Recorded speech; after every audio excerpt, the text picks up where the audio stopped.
নমস্কার বন্ধুরা, রিয়ার কিচেনে আপনাদের সকলকে স্বাগত জানাই। আজকে আমি নিয়ে চলে এসেছি ঝাল সুজি। এটাকে আবার অনেকে সুজির উপমা বলে থাকে। আপনারা যে কোনো দিন চটজলদি সকালের খাবারে এটি বানিয়ে নিতে পারেন। খুবই সহজে এবং ঘরে থাকা কিছু উপকরণ দিয়ে খুব কম সময়ে এই রকম রেসিপি বানিয়ে নিতে পারেন। প্রথমে সবজিগুলো দেখে নেব। এখানে একটি পেঁয়াজকে ছোট ছোট করে কেটে নিয়েছি, একটি কাঁচা লঙ্কা কেটে নিয়েছি কিছুটা কারি পাতা, আর নিয়েছি 1 ইঞ্চি গ্রেট করে রাখা আদা ও 8 কোয়া রসুন। একটি গাজর এই রকম সাইজে কেটে নিয়েছি, কিছুটা কাঁচা মটর নিয়েছি, আর একটি টমেটো এই রকম সাইজে কেটে নিয়েছি। এবার এখানে আমি 2 কাপ সুজি নিয়েছি, আর নিয়েছি 25 গ্রাম কাঁচা বাদাম, 1 চিমটি গোটা জিরে ও কালো সর্ষে। এবার গরম কড়াইয়ে সুজিটা হালকা একটু ভেজে নেব, খুব লাল লাল করে ভাজবো না, হালকা একটু গরম হলেই নামিয়ে নেব।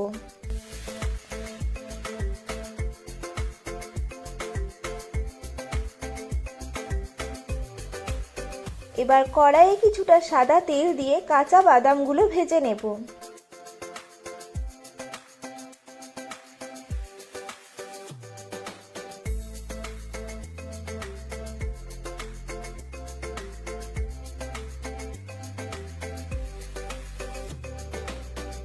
বাদামগুলো ভাজা হয়ে গেলে তুলে নেব।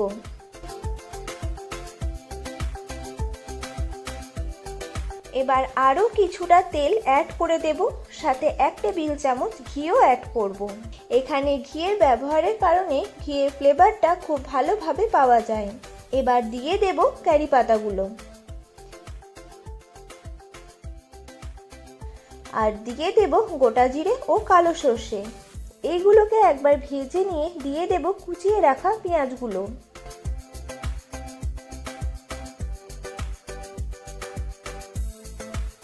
আর দিয়ে দেব কাঁচা লঙ্কা কুচি। এগুলোকে একবার ভেজে নিয়ে দিয়ে দেব গ্রেট করে রাখা আদা ও রসুন।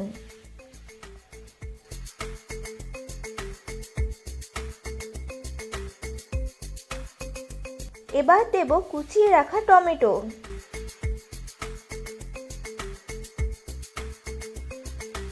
দিয়ে দেব গাজর কুচি,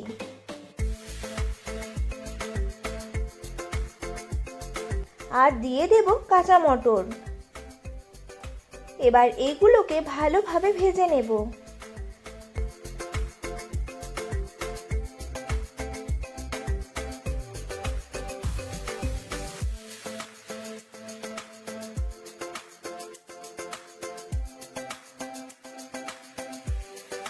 ভাজা হয়ে গেলে দিয়ে দেব 1/3 টেবিল চামচ হলুদ, দিয়ে দেব স্বাদ মতো লবণ, দিয়ে দেব খুব সামান্য ধনে গুঁড়ো, দিয়ে দেব 1/3 টেবিল চামচ জিরে গুঁড়ো, সবার শেষে দেব কিছুটা গোলমরিচ গুঁড়ো। এবার এইগুলোকে ভালোভাবে সবজির সাথে মিশিয়ে ভেজে নেব।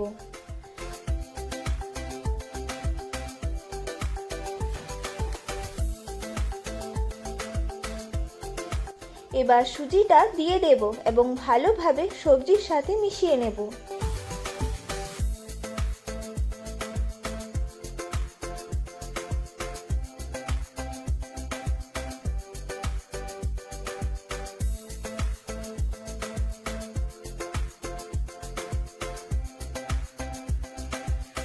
মেশানো হয়ে গেলে ভেজে রাখা বাদামগুলো দিয়ে দেব এবং মিশিয়ে নেব।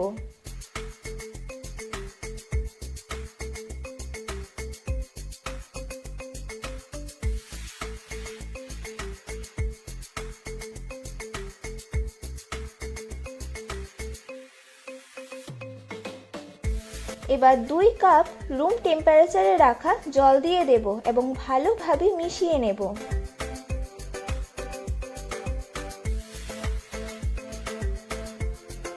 এবার 2 মিনিটের মতো কুক করলেই রেসিপিটি রেডি হয়ে যাবে।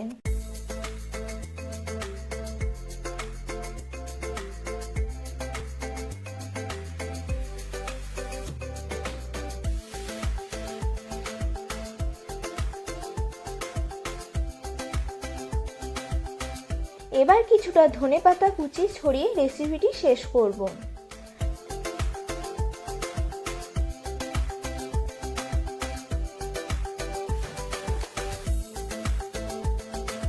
আর এই রকম ঝাল সুজি বা সুজির উপমা আপনারা আপনাদের বাচ্চাদের স্কুলের টিফিনেও দিতে পারেন। রেসিপিটি আপনাদের কেমন লাগলো কমেন্টে জানাবেন, আর রেসিপিটি আপনাদের ভালো লেগে থাকলে লাইক করে দেবেন। আর আমার চ্যানেলে আপনি যদি নতুন বন্ধু হয়ে থাকেন তাহলে চ্যানেলটিকে সাবস্ক্রাইব করে পাশের বেলটি বাজিয়ে দেবেন, যাতে আমার বানানো প্রতিটি রেসিপির ভিডিও সবার আগে আপনার কাছে পৌঁছে যায়। আবার দেখা হচ্ছে অন্য একটি রেসিপির সাথে। ভালো থাকবেন, সুস্থ থাকবেন।